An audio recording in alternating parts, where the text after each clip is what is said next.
Hello and welcome, everyone. Welcome to the Peapod, which is a podcast about peace. I'm Teri Angel, also known as Mama Peace, and I'm delighted that you've chosen to be here today to spend some time with us. Before I get into the podcast, I would just like to dedicate this particular session today to a dear friend, Jeannie Reardon. I met Jeannie in Boulder, Colorado a few years ago, and she became a dear friend. She was very special. She was an artist, so she had a real flair about her. And not the last time, but one of the last times I saw her was at her husband's memorial service. She walked in the door, I greeted her at the door, and she was wearing this boa, and I just fell in love with it. And I just complimented her on it, told her how much I loved it and how beautiful she looked in it. And she took it off and gave it to me. So I feel like I'm supposed to wear this today in honor of Jeannie. And Jeannie, I know you're hearing us and love you so much. And I know your presence is going to leave a big hole there in Boulder, Colorado. So many blessings to our Jeannie Reardon. Imagine with me for a moment a world without constant conflict, a world where respect for diversity is the norm, a world where understanding replaces fear. I know it sounds utopian, but that's the world we dare to dream of, and that's the world we strive to build here, one conversation at a time on the Peapod. Here at the Peapod, we believe peace isn't just the absence of conflict, it's the presence of justice, it's the celebration of diversity, and most importantly, it's something that begins within each one of us. Every breath we take, every step we make can be filled with peace, joy, and serenity. That is from Thich Nhat Hanh, one of my special people that I look up to and learn from. I'd like to share with you the message that the angels gave me last night in meditation. Dear ones, as you walk the path to manifesting your dreams, know that challenges are not roadblocks, but instead are stepping stones. They test your determination, refine your intentions, and pave the way for growth. Embrace these challenges with grace. This is the transformation of your soul. It is the dance between your intentions and the universe's response, the harmony between your actions and divine guidance. Embrace the spirituality within you, dear ones, and harness the power of your thoughts. Let the magic of manifestation happen in every moment of your existence. So let's begin this journey of manifesting peace in our world, shall we? Here at the Peapod, we don't have all the answers, but we promise to ask the right questions. So welcome once again to the Peapod, your podcast on peace, and let's dive right in. I would like to introduce, and you all know her well, MarBeth Dunn, who is the co-founder and co-director of 10 Million for World Peace. MarBeth, thank you for being here with me today. Oh, I'm so happy to be here as always, Teri. You know, I love being here and I love peace. Absolutely. We have special guests today. The first I'm going to introduce is Lis Williams. Elizabeth Williams is a social entrepreneur, philanthropist, writer, aficionado of all things energy, and founder of All Partners. Liz believes the collapse of outdated structures and systems and the rise of the divine feminine and higher consciousness on the planet is providing a powerful opportunity for us to co-create a new future that supports all of humanity and our precious Mother Gaia. Women's compassion, creativity, voices, and brilliance are needed now more than ever, and women will lead the way forward. Liz serves on the board of Consciousness and Healing Initiative, is a consultant for and community member of Mary Magdalene's School in Vazelay, France, and has recently collaborated with Anne Baring to bring forth the urgent call to all humanity. War and violence stops now. Welcome Liz, to the Peapod. Thank you. I'm so happy to be here with both of you. It's just a joy and pleasure. We're so happy to have you. And then we have our darling Sheila Cash. Sheila's a special friend that I've known for a few years now, and I just want to share some things about Sheila. She is the CEO of Evoke Your Life, LLC.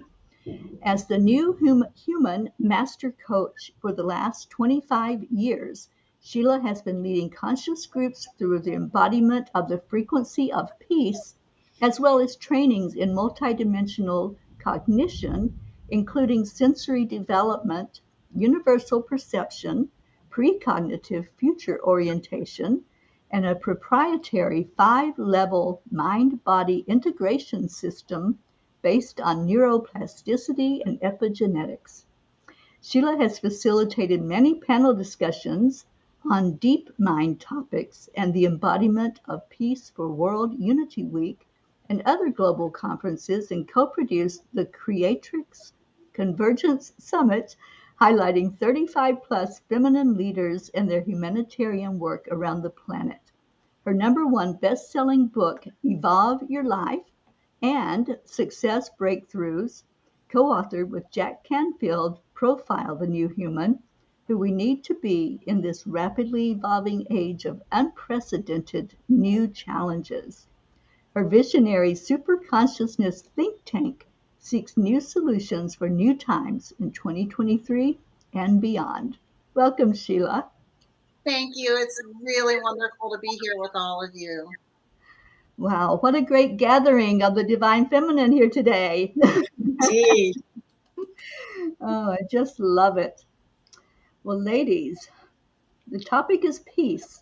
And I know that we're all working for that. We all have projects going on and things that we're doing. And I would just like for you to take some time and explain what's happening in your world. I want our listeners to be introduced to you in a way that they may want to collaborate and take part in what's happening. So, whichever one wants to start, jump right in there. Well, you want me to go, Sheila? Okay.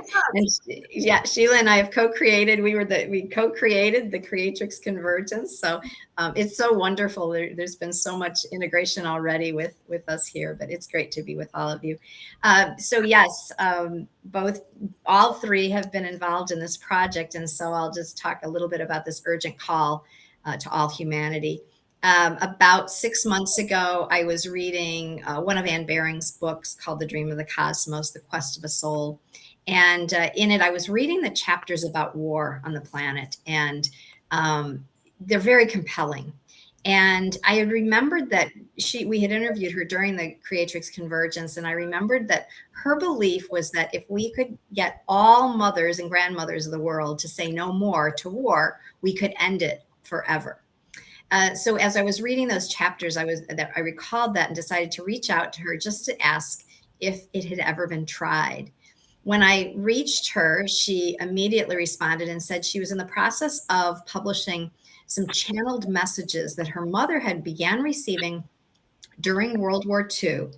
The messages continued for 25 years, and they were very much a forewarning that if life on the planet continued in the way it was, with the development of weapons that would ultimately be our destruction, then in fact we would lose everything that we know. Her mother was in a place where she couldn't really do much about it other than take note of all these messages. But she felt that if she were to go out and say that she was receiving channelings and this was the message, they would lock her up. So she didn't do anything with them other than to take note of them. And then Anne received them upon her death. And Anne didn't immediately do anything with them either. But recently she had been so disturbed by everything that's happening in Ukraine, not to mention around the world, that she decided it was time to publish them. So she was in that process when I reached out to her, and she said, yes, it's definitely time for us to do something. An interesting side note is that later that day, I realized that it was Mother's Day in the UK when I reached out to her, and that I was not aware of it, and Anne lives in the UK. So we really felt it was a message from Divine Mother or Mary Magdalene to say, the time is now. We decided to create something called the urgent call to grandmothers and mothers and grandmothers around the world, that war and violence stops now. As we started to put that urgent call out, we had women saying, well, what if I'm not a mother or a grandmother? And so we said, okay, maybe this needs to be the urgent call to all women. And then we had men say, but we want to be involved too. So we've adjusted it a bit to say this is an urgent call to all humanity. War and violence stops now. The way we've been getting this out is through the 99 Days of Peace, that is part of World Unity Week. It's the, I guess, second chapter to World Unity Week. We are getting close to the final days of those 99 days, but we have held 3 gatherings. The third one was today, and we'll hold one more in September. And the purpose of the gatherings was collaboration. We did not believe that it was our mission to create another nonprofit or even another peace initiative per se, but rather by bringing together particularly women-led peace initiatives from around the globe to come together, to collaborate, to share what we're doing, to get the word out, and to really just gain support for each of our missions individually and collectively, that would be the best use of our energies. And so, as I said, we had the third gathering today. We'll have one more during Peace Week of next month, and actually Sheila's got an add-on to that. But all of us have been in those circles. They are powerful. They've grown each time we've come together, and we're really excited about what may come forth from this initiative, this mission. So beautiful. I'm so happy to be a part of that, and honored that I was invited to be a part of it. And it's all of it is working together. You know, we're all in alignment with this energy of bringing in peace in our world. So I'm just thrilled to hear that that's happening. Well, agreed, Teri. And I, the timing was so interesting because around the time that we were creating this, I noticed that you and MarBeth had created this new Facebook group, the 10 million for meditators. And I thought, well, that is so interesting how this is happening. So I knew that we would be connecting. And so as soon as we had something that we could invite folks to, we reached out to you immediately. So great to have all of you. And then Sheila has always been we co-create so well together, and brought her in. She's been so helpful in kind of holding down the foundation for us. And now we'll see where we go from here. I can't wait to hear. Me too. So, yes, I mean, as Lis said, we've been co-creating in many different ways. I have been inspired by the peace movement for as long as I can remember. One of the earliest formal supports that I got involved with was the Peace Alliance, peacealliance.org, which started back in 2004, and I was really on fire at that point. And that was an organization that Marianne Williamson co-founded. And I had gone to a rally in DC when she was hosting. There was just a few hundred people there at that time. And Steven Tyler was on the stage with her, and I was sort of, just a few feet from him, and he was singing by himself on the stool on the stage. So it was a ways back. I've supported, other kind of local efforts in the years since then. And then when this came up with Lis and with Anne, and Anne was someone that we had interviewed a year ago with the summit, and I was aware of her story. And I said to Lis, I said, I'm feeling it. I'm feeling it in my heart. So as she said, I'm helping out with her and co-hosting, and we'll be brainstorming on, helping move the direction forward for that group. On my own, I facilitate gatherings very frequently on the embodiment of the frequency of peace at the deepest levels. In my superconscious think tank, we spend time moving into the deepest consciousness on where the human spirit is and what our spirit, our collective human spirit is seeking in peace. to get a better understanding of where is the disconnect, where are the blocks. And so now I have known Teri, and we had a podcast, and Lis did too, with all of us together a few years ago. And I'm very excited about your 10 million for peace, and we'll be stepping in to help with some meditations later on. And as Lis mentioned, I will be hosting the co-creative creation circle for peace during Peace Week on September 22nd. And in that circle, we have many people jumping in who each have their own individual organizations and efforts toward peace. It's really just a brilliant and beautiful gathering that we're having. So I'm really looking forward to that as well. And I just have to say, Teri, I have been aware of wanting peace since the early days on the elementary school playground, of witnessing the bullying that took place. And in the in the street, we used to run around on the sidewalks and the streets, but from those earliest days. And I just, my feeling, my heart has always said, treasure life, treasure life in every way. What is this about? So I'm in, I've jumped in with 2 feet. I'm here and just really want to help support in every way that I can. Oh, thank you, Sheila. So special, and I'm so looking forward to more collaboration with you. And you made me think there for a minute of how long I've been really focused on that energy of wanting peace in our world. And I think for me, it began with President Kennedy's assassination. And that's when my heart just really went out to the world, and knew that we needed to come together. We needed to all really just immerse ourselves in wanting to get along more than wanting to kill each other or have that conflict. And I grew up in the years of peace protests and Vietnam War and all of that. So I've always been immersed in that energy of being on the side of wanting to see conflict resolution. So for me, this is just so much an extension of that, to really see now the importance of us ushering in that millennium of peace that we know is coming. Yes. And that's what we're doing. And MarBeth, I'd like to ask you to update on the 10 million for world peace that we are so happy to be bringing forth into the world. Well, I'm excited to say that we are going live with daily meditations this Friday, which is, excuse me, September 1st. We're very excited about it. Our meditations will be live at 1:11 p.m. Eastern, and we have various people who'll be leading meditations, not just Teri and me. Teri and I have been leading weekly meditations on Sundays, but this Friday we're going live, and it's very exciting. I can't wait to see the results.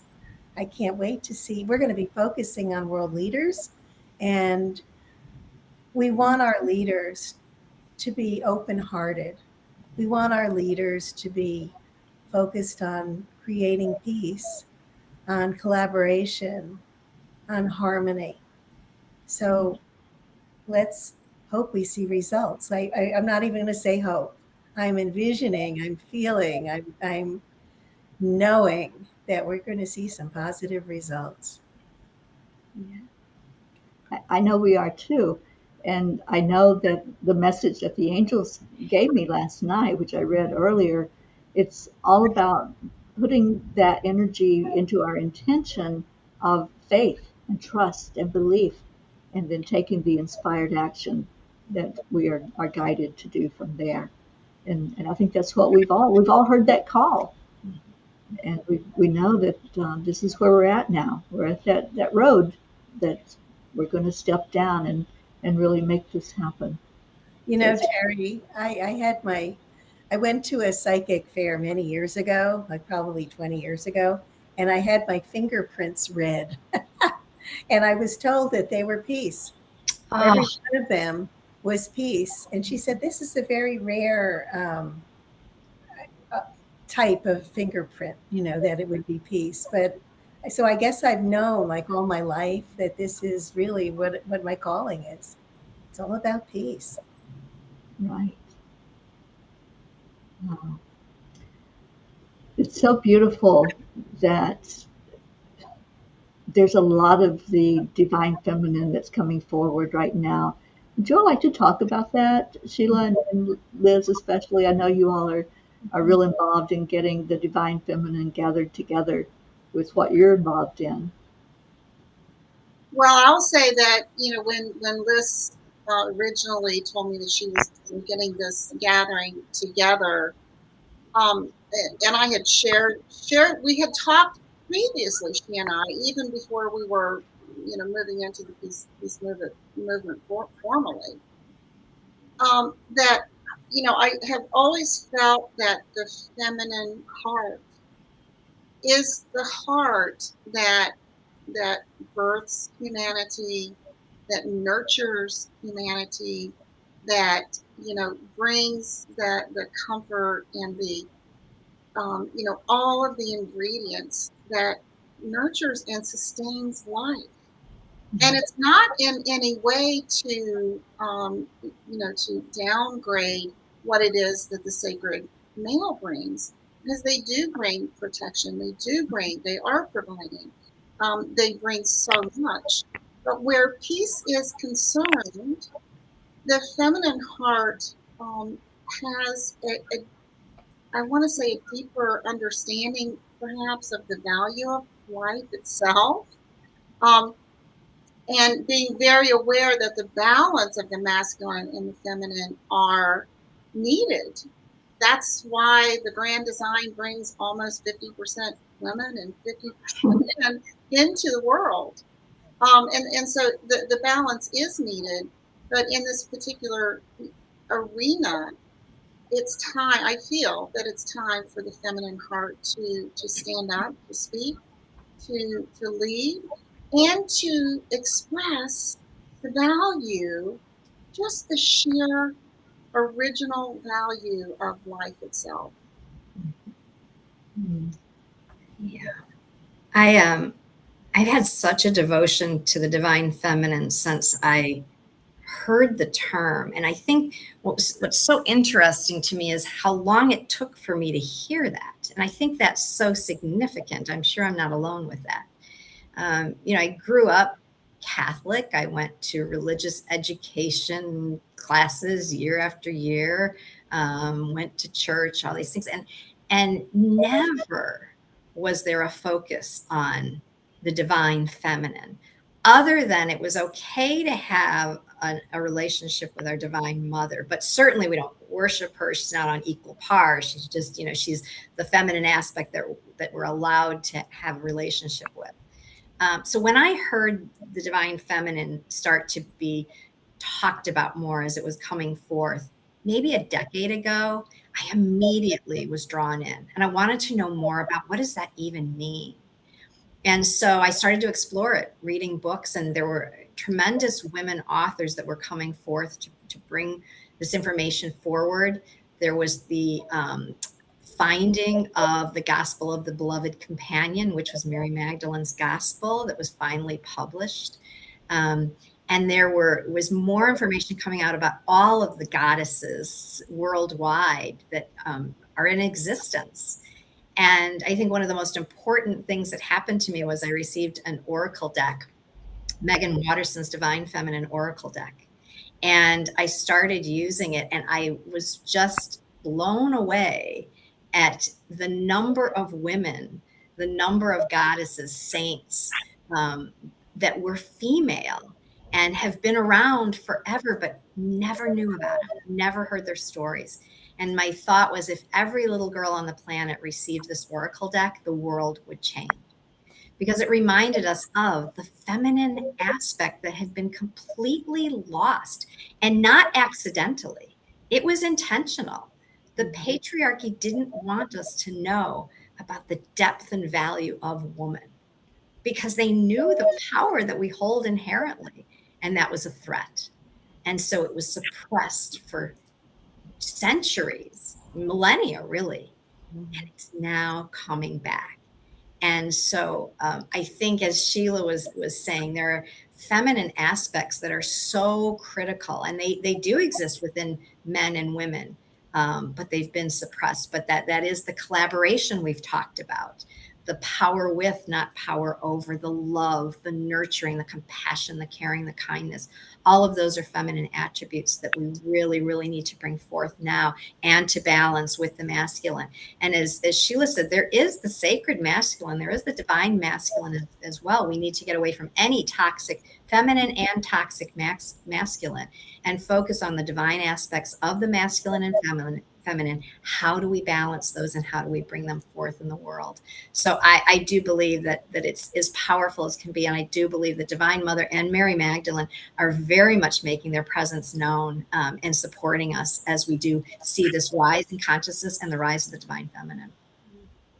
And I'd love to add, just follow on with that, Liz, that we see a trend on the planet, within humanity, of the feminine aspects rising now, more than since we have known of. Now, this has occurred probably at different times in our human history, but we can see that the feminine aspects are coming into business, even into the home. There are many men. When I was raising my kids, there were a number of men that were at home raising the children, while the women were working and traveling around the world. In business, there are many more feminine aspects coming in, where, for example, the organization may be more circular, more peer oriented, rather than hierarchical, and in other ways. So we are seeing the feminine aspects organically rising in many different sectors of life, and that is for all genders. And I like to say now too, and it's not only the masculine and the feminine, but there are many other genders that are rising up to be recognized. And so I just say, the feminine is coming up in all genders now, which is good. And we are seeing a difference, but it's, we have a long way to go. Yeah. MarBeth, do you want to weigh in on that? Yeah, I totally believe it's a sacred mission. It seems like with the dawning of the age of Aquarius, it became the time of the divine feminine. That's when things started to shift. The pendulum is definitely swinging back towards the feminine. 2,000 years ago, it suddenly became very masculine oriented, but for thousands of years before that, it was mother goddesses that were basically in the forefront of humanity. And so I think it's just really so beautiful that, yes, the feminine is coming back, but it will bring in a divine balance. Yeah, I feel like that's where we're headed, is that balance. And I've seen it coming for at least a decade now. There's been more emphasis on the divine feminine. So Liz, you recently spent some time in France and learning more about Mary Magdalene. And I am very interested in her role in this. And I feel like she is here to help us usher in the peace in the world. Can you share what you think about that? I absolutely agree. And she is so present. So many are hearing messages from her throughout the globe. But yes, I was at the School of Mary Magdalene in Vézelay, France, which is a community I've joined, a spiritual community I've joined. Met Anna and Petra, actually, who founded it a couple of years ago, but we interviewed them as part of our Creatrix Convergence as well. And so when I was able to spend a little bit more time with them, I was really, really drawn to what they're bringing through. I mean, they have essentially opened the channel for her wisdom, as well as many others, to pour through. And they are located in Vézelay, France, and they do retreats there. And so I was able to spend a week in this beautiful, the land is holy, absolutely. And the powerful messages that are coming through while we were together, the ceremonies that we held. It was just absolutely beautiful. But I do believe that Mary Magdalene her message is peace and more. I believe it is a remembering, because you can imagine, the stories that we know when you think about when she was here embodied 2,000 years ago, and the stories of she was the apostle of the apostles. Like, she was the one, because Jesus said she was the one who knows the all. Now, we've never would have heard that story, right? And there was actually jealousy from the men because of their relationship. And they were betrothed. We would never be told that there were children. And so all of it, it's almost as if she's coming back and saying, please tell the truth about my life and who I am and how we are together in this. I mean, we are similar. And so she is the model of the divine feminine that was so suppressed. And now she says, it is time not only for me to rise, but for all women on the planet to rise. And I believe the message is that peace can be restored when that happens. But if that doesn't happen, it can't be restored. We need that balance to return. We need the voice of the feminine to do this. So I just feel, and I know many others do feel, such a presence of her, and a reminder of perhaps our role in previous lives as priestesses of the Magdalene Order, priestesses of Isis. All of the School of Mary Magdalene in Vézelay is considered a modern day mystery school. And what that means is, when in Jesus' time, the mysteries were passed on through these mystery schools. So not everyone could be a part of that because they had to have pure intentions. But this was how all the truths were passed on. And now that's the opportunity is happening again for us to go through these schools, to be taught of the true mysteries, not what was fabricated, not the stories that we were told, but the real truths. And the truth is how we actually manifest peace on earth. But it really, it's a commitment that we make, and a belief system that we adopt that says, yes, I believe that this is the truth, and I want to be part of this, and I want to remember fully and know what my sacred mission is on the planet. So beautiful. And I know that I have become more aware of her presence over the last decade, especially. And I'm very interested in hearing more about her leadership and how she's working with us for peace. And speaking of the divine feminine, Sheila, you worked under or with Barbara Marx Hubbard, and you actually are doing teachings now based on your learning from her. And would you talk about that some, about the new human and what you're bringing forth for us as continuation of Barbara's work? Yes. And it's so interesting because when I discovered conscious evolution, which really just means, a quote from Barbara as a way of describing the field of conscious evolution, is that we are the generation that we know that we can evolve by choice rather than by chance. So that, in the centuries previously, collectively, we were mostly evolving by chance. We're fixing problems, we're moving along, but now we're more conscious than ever before.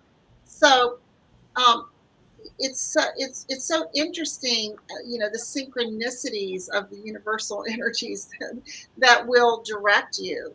Because the work that I've been doing over the years in sensory development and in the interdimensional channeling and communication, kind of reaching out wider to see what else was there, what kind of wisdom was really available, it led me to her classes many years ago, probably 15 years ago. And when I heard this, as an evolutionary, I said, well, that's what I am. That's what I've always been. I just never heard a name for it before.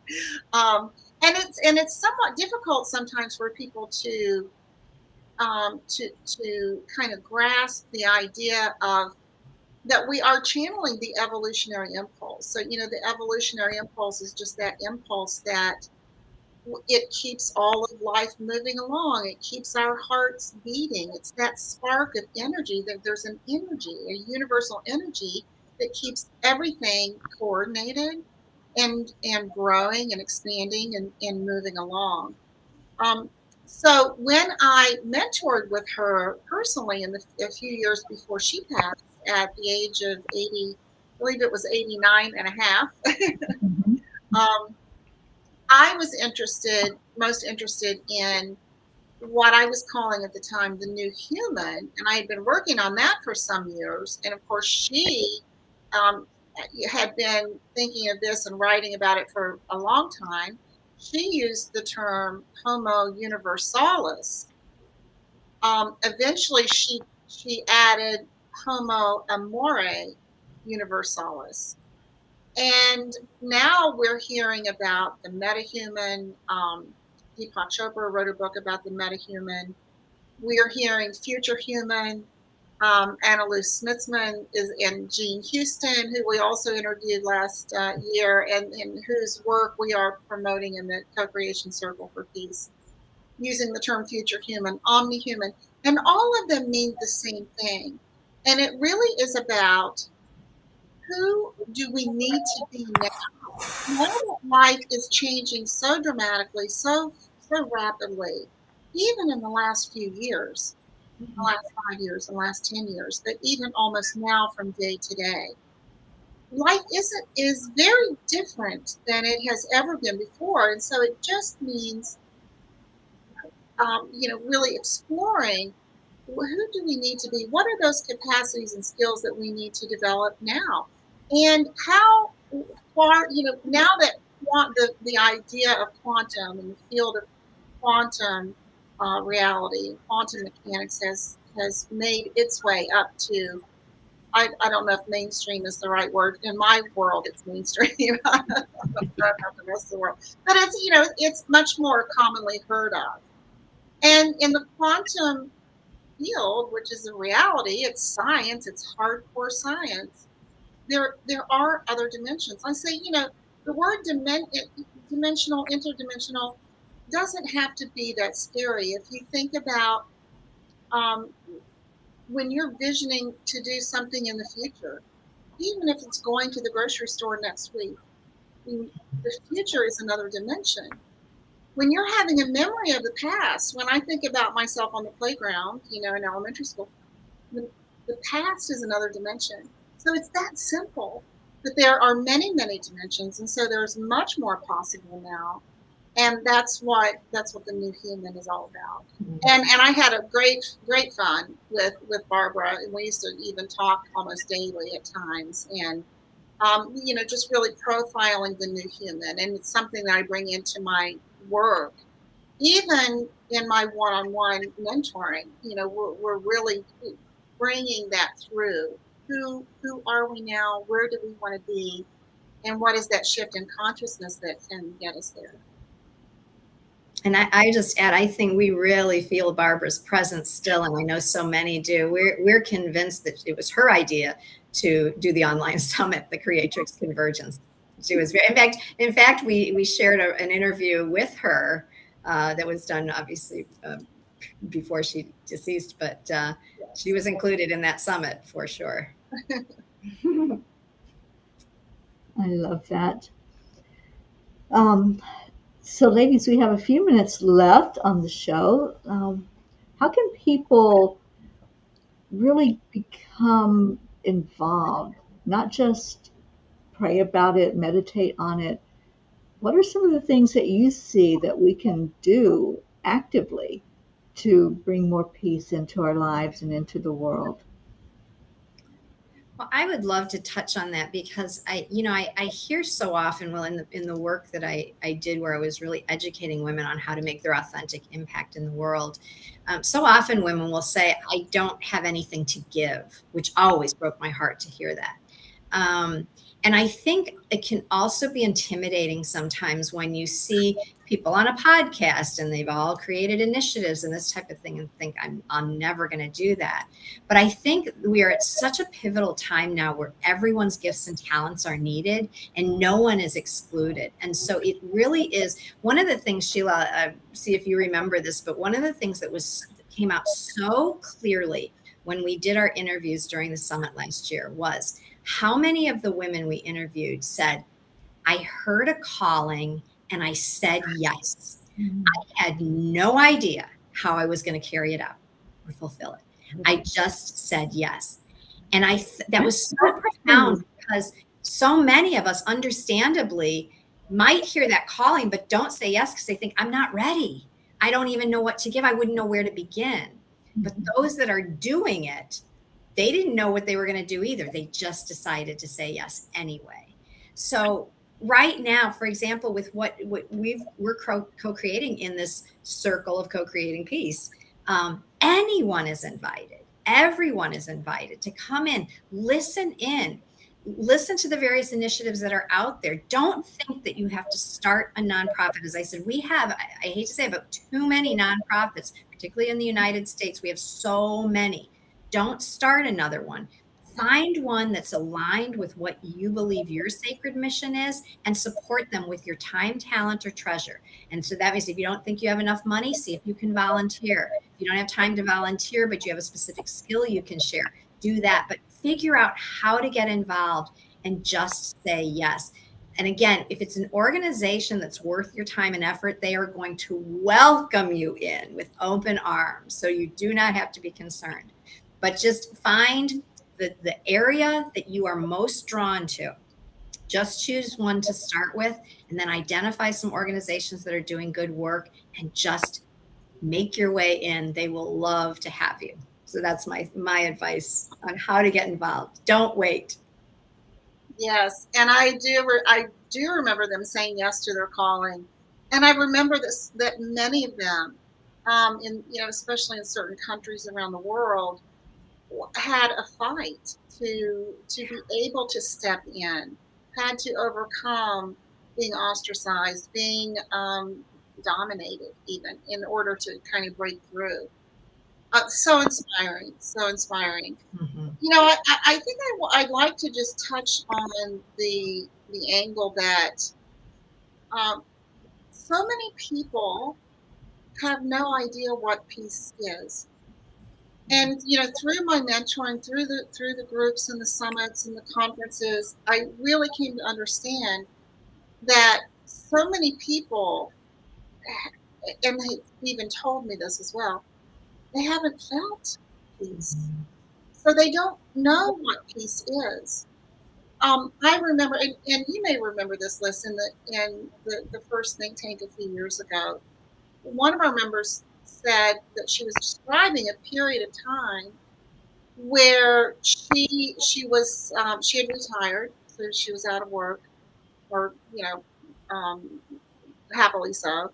But she began to feel that she was depressed, that she was in a period of depression.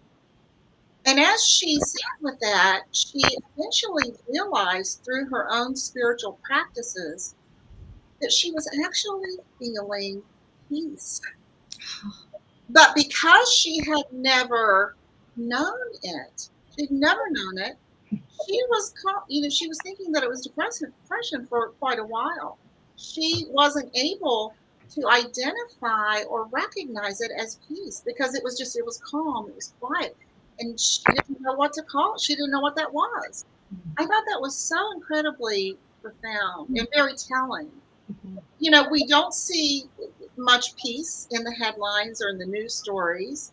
Many people were not raised in peaceful households. So if we don't know what peace feels like, how can we be peace? And that's what my process of the deep embodiment of the energies and physical frequencies and the emotions of peace is about. It's about going deep enough to bring up, and I say, our imaginations are an incredible tool for transformation. We're one of the only species that can have imaginations. And if you haven't felt peace before, or strength, or any other frequency, you can imagine it.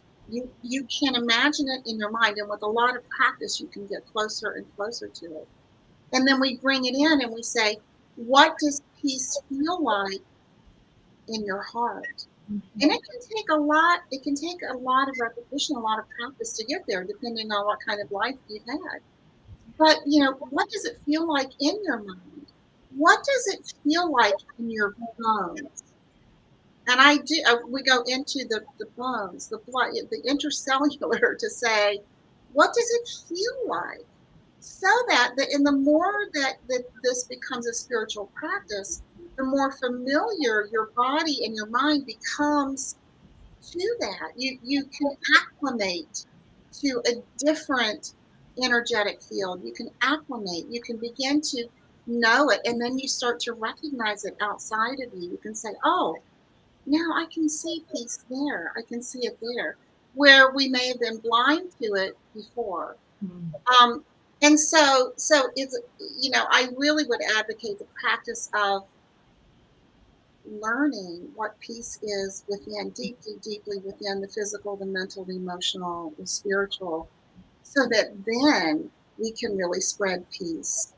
And then, wholeheartedly, as Lis said, then step in, step in with it, no matter what it takes. So from the inside to the outside. Amen. Aho. Beautiful advice. I love it.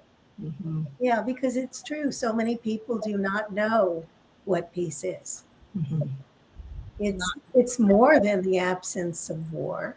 Mm-hmm. Mm-hmm. I mean, it correlates with happiness. Mm-hmm. You can think about happiness as a way of being more peaceful. Mm-hmm. There are many, many different ways to reach it. And every person has their own life experiences. And and so just really diving in and getting to that truth. When Lis was talking about um, that, we want to get to the truth of the stories now. And it's the same with peace as well. It's like, it's all bound together in one energetic field. We want to get to the truth of what peace is. Mm-hmm. Not what even we're told that it is, but Yeah. what is it really? And that way we can spread the energy. Beautiful. Mm-hmm. I can't remember which one of you mentioned about nonprofits and getting behind a nonprofit that you can resonate with. MarBeth and I started our organization as a nonprofit. And MarBeth, do you want to share Dr. Sean O'Leary's concept of how people can get involved in helping to make this a reality? Absolutely. Father Sean O'Leary is a wonderful Irish priest who spent probably a decade and a half in Swaziland in Africa, wrote his first book in Swahili, and his website is spiritsinSpacesuits.com. Mm-hmm. He's quite an interesting person. He's also a mathematician. He had a degree as a mathematician. And he said, you can easily acquire 10 million followers if every one of you reaches 10 people and gets 10 people to commit. And those 10 people get 10 people to commit to being part of this process. After 7 iterations, we would be at 10 million, but there might be some overlap. So in order to be sure, you would need 8 iterations. So tell your friends, get them to commit to doing just a 7-minute meditation with us, a guided meditation that uplifts you and takes you into the field of love and peace, a unified field of love and peace and miracles. And then from there, we focus on our planet with love and peace. We extend it. And then we focus on world leaders, again, with appreciation and love. They don't get enough appreciation. We may not agree with them, but we can certainly send appreciation and love and intend that they open their hearts to lead with peace, to lead with love and collaboration and awareness, to shift their focus to something very positive for our planet. Even, at the local levels, all of these leaders can be guided through our intention for something more positive. And, anybody who says, well, I'm just one person, what can I do? You can join us 7 minutes a day. Let your people, your friends know about it.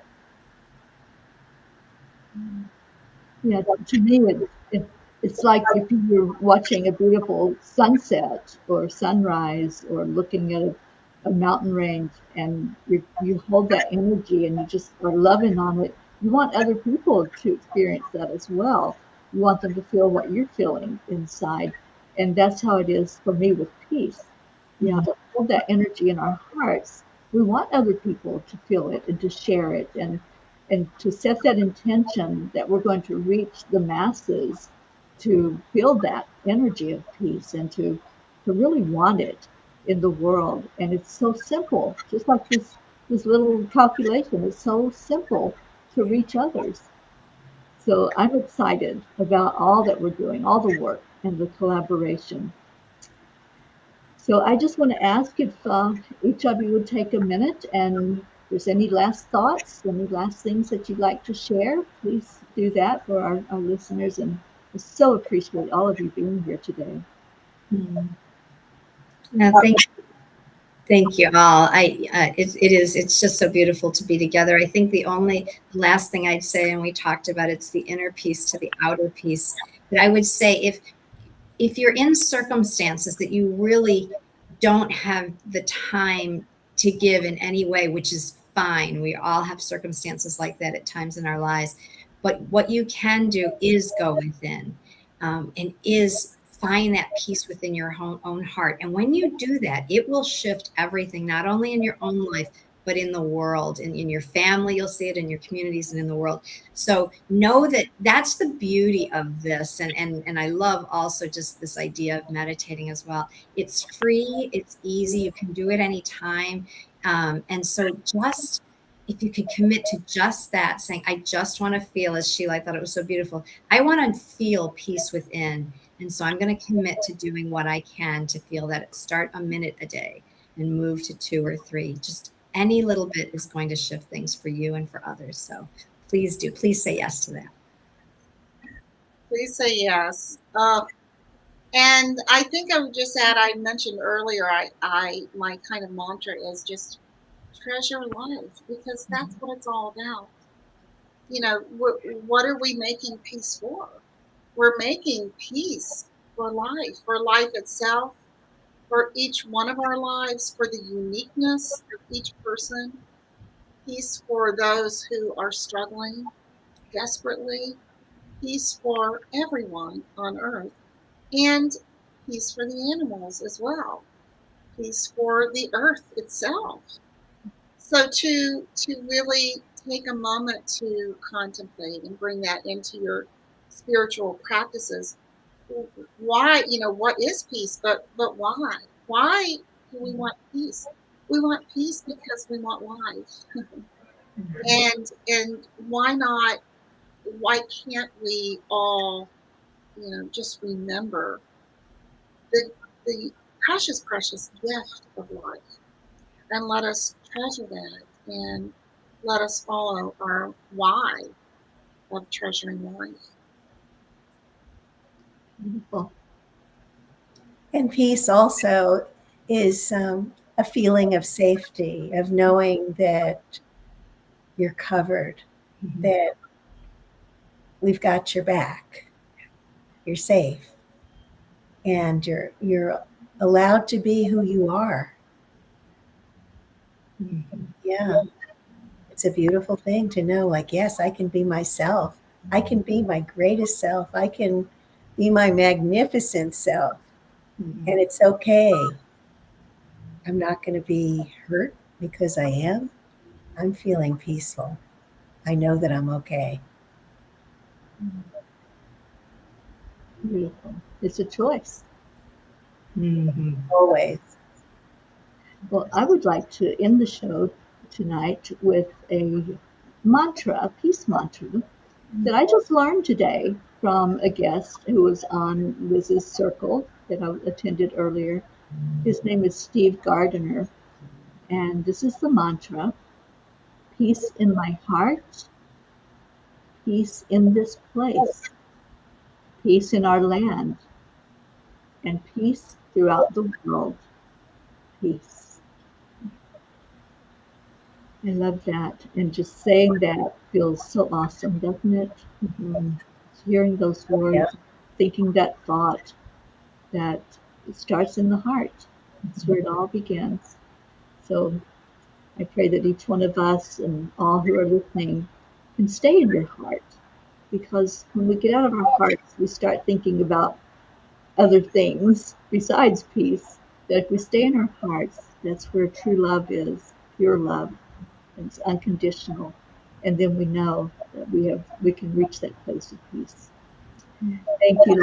I appreciate every one of you being here today, and our listeners that were joining in. Thank you for watching, and hopefully you'll share this out because the energy was so beautiful today, and I want everyone, as many as possible, to be able to enjoy it. So I appreciate you all. Thank you very much for being here with us on the Peapod. We'll be back next Tuesday, and don't forget, September 1st at 1:11 p.m. Tune in. MarBeth will be leading the guided meditation. Only 7 minutes out of your day. Come in and join with us to really change the world. That's what we're doing right now. We're bringing change into the world. So we love you, we thank you, and we bless you. And we wish you a good night. Bye, everyone.